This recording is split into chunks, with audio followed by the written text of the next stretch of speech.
Hello, this is Angelia with today's wisdom. Today's wisdom comes from Daily Buddhist Wisdom.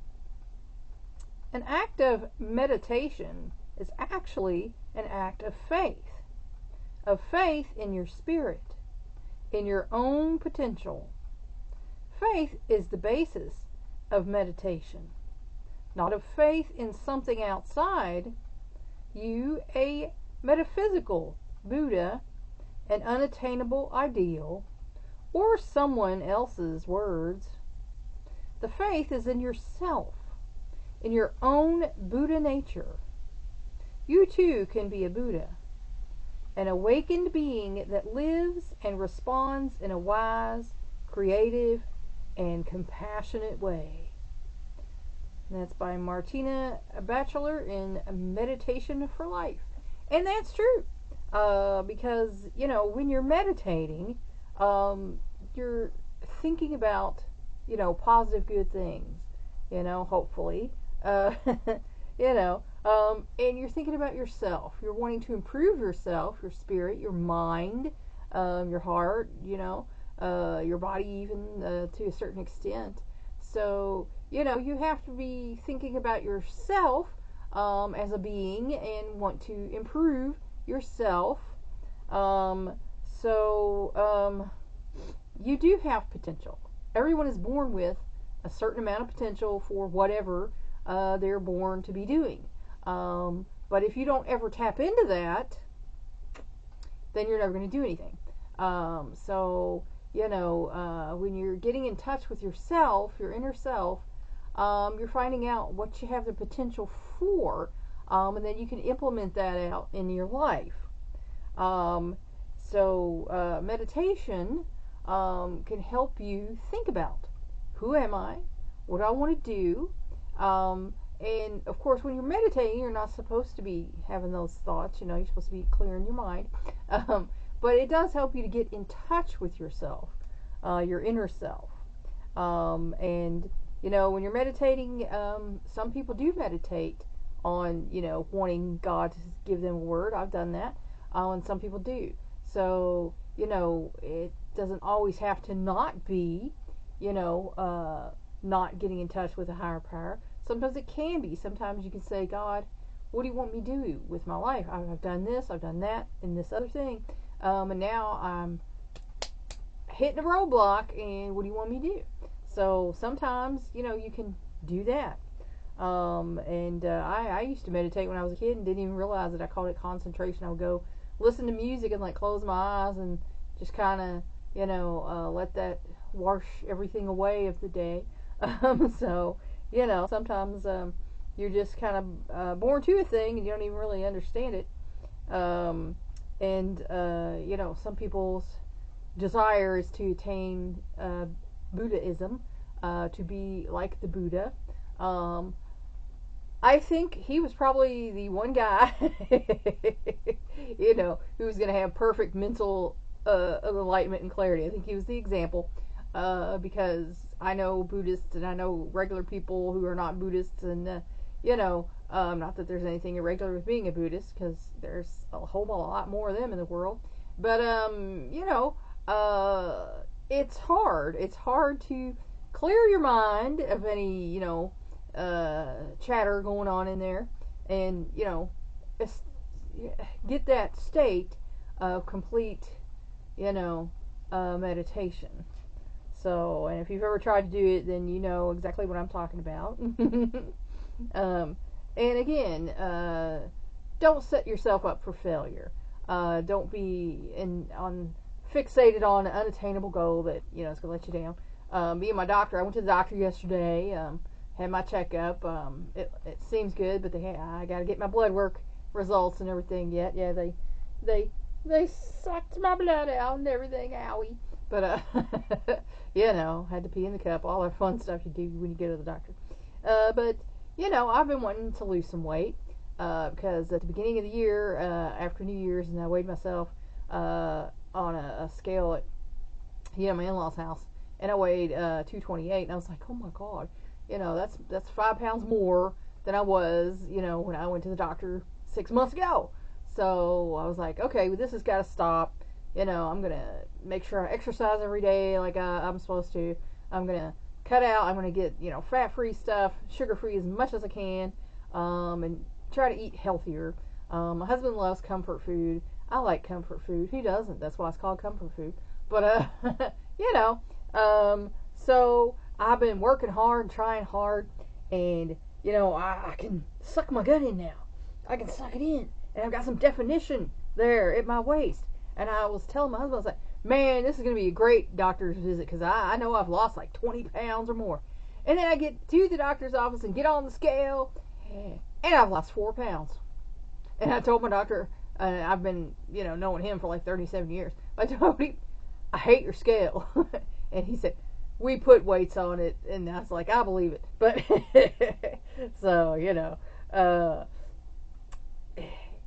for me, getting back down to my target weight without, some assistance, is probably unattainable because I'm doing all exercise I can do, and clearly cutting the diet to, we got the portion control happening, we got the fat free, we got the sugar free as much as we can. So, for me, getting down to 120 might be an unattainable goal without some help. Now, I've hit that diabetes flopping from borderline to the actual disease line.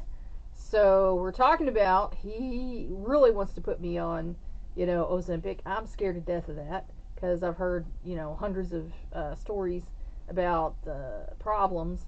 But he's assured me that's the better drug for diabetes and weight loss than the Mounjaro or the other GLP numbers, whatever they are. But anyway, I'm scared to do it because he wanted me to do it last doctor's visit, and I was like, no, I'm still borderline. Let's wait and see. Well, I'm getting up closer and closer every time, so I might have to do it. So you might want to send up a prayer for me on that one because I don't want to do it. Now I know women who is like, yes, give me this drug, but I'm very sensitive to drugs, and I either have hard reactions to them or no reaction to them. So to me, I'm scared that I would have a hard reaction to this and, lose my thyroid, liver, pancreas, whatever. So, again, we're talking about unattainable ideals. For me, by myself, unattainable ideal of 120 pounds might not be something I can do anymore at the age of 58. So, and if I cross that diabetes line, lost a grandmother that way and a mother that way and a cousin that way, a great aunt that way. So I'm not trying to, neglect myself to death. So if I cross that line, I'm probably going to say, okay, doc, put me on this stupid thing and hope I don't die. So, and someone else, we always look up to people and emulate people, and it's okay to have people to look up to. And in fact, if you want to do a thing, it's good to have someone to emulate who's already done that thing, and you follow in their footsteps and try to do, whatever it is you're wanting to do. So, there's nothing wrong with that, but again, when you're meditating, you're supposed to get all that out of your head. And, you're supposed to have faith in yourself. A lot of people grew up with not the best home life, and you got problems with self-esteem. I know I had like zero self-esteem, and like girls at school would be, you think you're, and I'd be just like shocked when they would say that because I'm like, wow, I wish that were true. But I thought I was like lower than, a worm on the ground, because that's, what I was told, about, you're dumb, you're bad, and all this other stuff. And so I felt that way about myself. And then as I got older, I started realizing, that's not me. I'm not that person, So, that was their baggage that they brought forward, and I decided not just to carry that anymore. It's not mine. I ain't carrying it no more. So, that's what you need to do for yourself. You need to believe in yourself, have faith in yourself. If you need to work on your self-esteem, go find a therapist and do that. If you need to work on your self-worth, go find somebody and do that. Because, that is going to take you further in life than anything else ever will.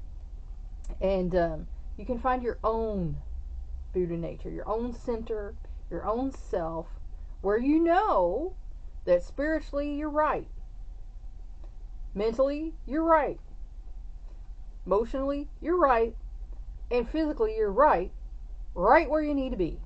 And that is going to give your life so much more peace and happiness, and it's going to bust open, all the doors that, were holding you back if you did not have a lot of self-esteem and self-worth. Buddha is an attainment. It is not something that is worshipped, in India, and that's why they have kind of a problem with the other Asian countries' Buddha who, gets worshipped. Buddha is an attainment.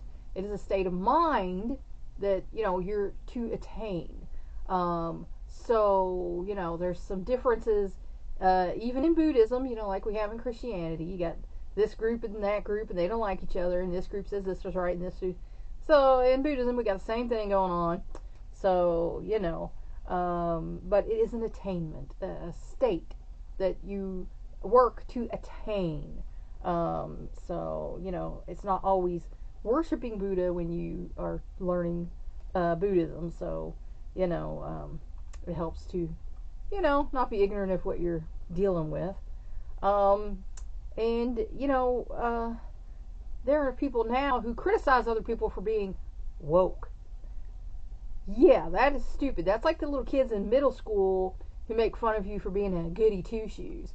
It is good to be woke.